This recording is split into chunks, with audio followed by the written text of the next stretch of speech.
നമസ്കാരം. ഇത് നമ്മുടെ നീറ്റിൻ്റെ എക്സാം ഒക്കെ വരാറായി. അപ്പം നമ്മുടെ കുട്ടികളെല്ലാവരും 1 ഇയർ വളരെ ഡെഡിക്കേറ്റഡ് ആയിട്ട് പഠിച്ച് അവരുടെ ഒരു 1 ഇയറിൻ്റെ ഒരു ഹാർഡ് വർക്കും കാര്യങ്ങളും എല്ലാം തെളിയിക്കേണ്ട ഒരു സമയം വന്നെത്തിയിരിക്കുകയാണ്. അപ്പോൾ നമ്മുടെ കൂടെ Q6 നല്ല അടിപൊളി കുട്ടികൾ ഇവിടെ ഉണ്ട്. സോ ഇവരുടെ അടുത്ത് നമുക്ക് കുറച്ച് കാര്യങ്ങളൊക്കെ ചോദിക്കാം. ഇവരുടെ ഒരു ബ്രില്യൻറ്റിൽ ഇപ്പോൾ 1 വർഷക്കാലം നമ്മുടെ ഒരു ഫാമിലി മെമ്പേഴ്സ് ആയിട്ട് തന്നെയാണ് ഇവർ നിന്നത്. അപ്പോൾ ഇവരുടെ ഒരു എക്സ്പീരിയൻസ് എന്തായിരുന്നു എന്നൊക്കെയുള്ളത് നമ്മുടെ ഇവരോട് തന്നെ ചോദിക്കാം. ഹായ്. ഹലോ. എന്താ മോളുടെ പേര്? അർത്തന. ഓക്കെ. മോൾക്ക് എന്താണ് 1 ഇയർ ഇവിടെ നിന്നതിന് ശേഷമുള്ള മോളുടെ ഒരു എക്സ്പീരിയൻസ്?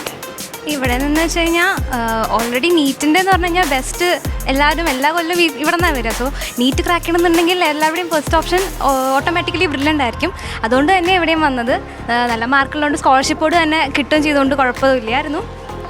പിന്നെ ബ്രില്യൻ്റിൽ വെച്ച് കഴിഞ്ഞാൽ അക്കാഡമിക്സ് പറയുകയാണെങ്കിൽ അത്രയും നല്ല ഫാക്കൽറ്റീസാണ് ഇവിടെ വന്നെടുക്കുന്നത്. പിന്നെ നമുക്ക് ഓരോരുത്തർക്കും എന്ത് ഡൗട്ട് ഉണ്ടെങ്കിലും ഏത് ടൈമിൽ വേണമെങ്കിലും ഡൗട്ട് ക്ലിയറൻസ് ഉണ്ട്. ഇനിയിപ്പോൾ നമുക്ക് ഇവിടെ വന്ന് ചോദിക്കാൻ പറ്റാത്തതാണെങ്കിൽ നമുക്ക് ആപ്പ് വഴി വേണമെങ്കിൽ ഡൗട്ട് ചോദിക്കാം. ഇപ്പോൾ എപ്പോഴും നമ്മളെ ഹെൽപ്പ് ചെയ്യാൻ ഇവിടെ എല്ലാവരും റെഡിയാണ്. പിന്നെ മെൻറ്റേഴ്സ് ആണെങ്കിലും ഇപ്പോൾ ഞങ്ങൾക്ക് ഇവിടെ നിന്ന് ക്ലാസ് ടീച്ചേഴ്സ് ഉണ്ട്. പിന്നെ ഹോസ്റ്റലിൽ പോയി കഴിഞ്ഞാൽ വാർഡന്മാരാണ്. എല്ലാവരും നമ്മളെ സപ്പോർട്ട് ചെയ്യാൻ വേണ്ടിയിട്ട് ഒന്ന് മാർക്ക് പറഞ്ഞു കഴിഞ്ഞാൽ സാരമില്ല, അടുത്തേൽ പിടിക്കാം. അല്ലെങ്കിൽ നല്ല മാർക്ക് ഉണ്ടാകുമ്പോൾ നല്ല മാർക്ക് ഉണ്ടല്ലോ, ഇത് കീപ്പ് ചെയ്ത് കഴിഞ്ഞാൽ നമുക്ക് എന്തായാലും പ്രവേശനം കിട്ടും എന്നുള്ള രീതിയിൽ സപ്പോർട്ട് ചെയ്യാൻ എപ്പോഴും ഇവിടെ ഒരു സപ്പോർട്ട് സിസ്റ്റം ഉണ്ട്. പിന്നെ ജോർജ് സാറാണെങ്കിലും എല്ലാ എക്സാമിനേഷൻ റിസൾട്ട് അനാലിസിന് വരുമ്പോൾ നമ്മളെ കൊണ്ട് ഇത് പറ്റും. ഇപ്പോൾ 400 മാർക്കുള്ളവർക്കും വേണമെങ്കിൽ നീറ്റ് ക്രാക്ക് ചെയ്യാന്നൊക്കെ പറയുമ്പോൾ ഒരു മോട്ടിവേറ്റഡ് ആവും. പിന്നെ അക്കാഡമിക്കലി പറയുമ്പോൾ തന്നെ ഭയങ്കരമായിട്ട് ഡീപ്പായിട്ട് പറഞ്ഞു തരിക. സോ എല്ലാ കോൺസെപ്റ്റ്സും ക്ലിയർ ആയിട്ടാണെങ്കിൽ ഒരു MCQ ചെയ്യുമ്പോൾ നമുക്ക് പെട്ടെന്ന് പറ്റും. അല്ലെങ്കിൽ കാണാപ്പാടം പഠിക്കുകയാണെങ്കിൽ അത് മറന്നു പോകുന്ന കേസില്ലല്ലോ, കാരണം അത്രയും ഡീപ്പായിട്ട് തിയററ്റിക്കലായിട്ട് പഠിപ്പിക്കുന്നത്. പിന്നെ സിസ്റ്റമാറ്റിക്കായ എക്സാംസ് ഏറ്റവും എന്നെ ഇതാക്കിയിട്ടുള്ളത് എക്സാംസാണ്. ഇവിടുത്തെ എക്സാംസ് പറഞ്ഞു കഴിഞ്ഞാൽ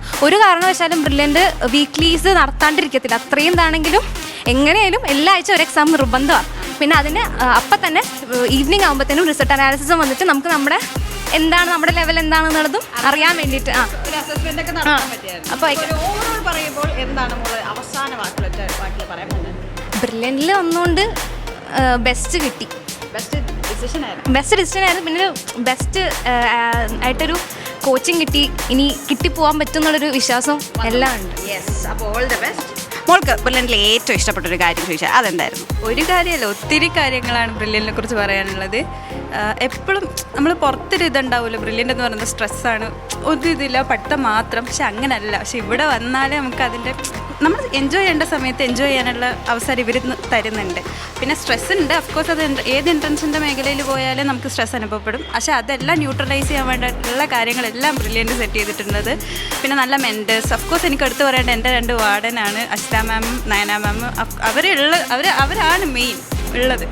പിന്നെ എനിക്ക് പറയാനുള്ളതെന്ന് പറഞ്ഞാൽ അർത്ഥന പറഞ്ഞ പോലെ നല്ല എന്താ പറയുക, സിസ്റ്റമാറ്റിക് ആയിട്ട് എക്സാംസ് നടത്തുക. അതിൻ്റെ അതേ ഇനി ആ കീ കറക്ഷൻ ഉണ്ടെങ്കിൽ അപ്പോൾ തന്നെ ഓൺ ദ സ്പോട്ടിൽ തന്നെ കീ കറക്ഷൻ ഉണ്ടാവുക, റിസൾട്ട് അനാലിസിസ് വരിക. അതിലുപരി ഈ റാങ്ക് കിട്ടുന്ന കുട്ടികൾക്ക് ക്യാഷ് അവാർഡ് കൊടുക്കുക. അതൊക്കെ എനിക്ക് ഏറ്റവും ഇഷ്ടമുള്ള കാര്യം. പിന്നെ നമുക്കിപ്പോൾ എന്തെങ്കിലും ഹെൽത്ത് ഇഷ്യൂസ് ഉണ്ടായാലും തന്നെ അപ്പം തന്നെ ഹോസ്പിറ്റലിൽ കൊണ്ടുപോകാൻ, നമുക്ക് വേണ്ട ട്രീറ്റ്മെൻറ്റ് എടുക്കുക, തിരിച്ചു കൊണ്ടുവരിക. പിന്നെ നമുക്ക് എന്തെങ്കിലും ഫുഡിൻ്റെ അങ്ങനത്തെ പ്രശ്നം ഉണ്ടെങ്കിൽ അഫ്കോഴ്സ് നമുക്ക് കോർഡിനേറ്ററോട് പറഞ്ഞു കഴിഞ്ഞാൽ പിറ്റേന്ന് തന്നെ അവർ ആ ഫുഡിൻ്റെ കാര്യമൊക്കെ മാറ്റിക്കോളും. അതെ.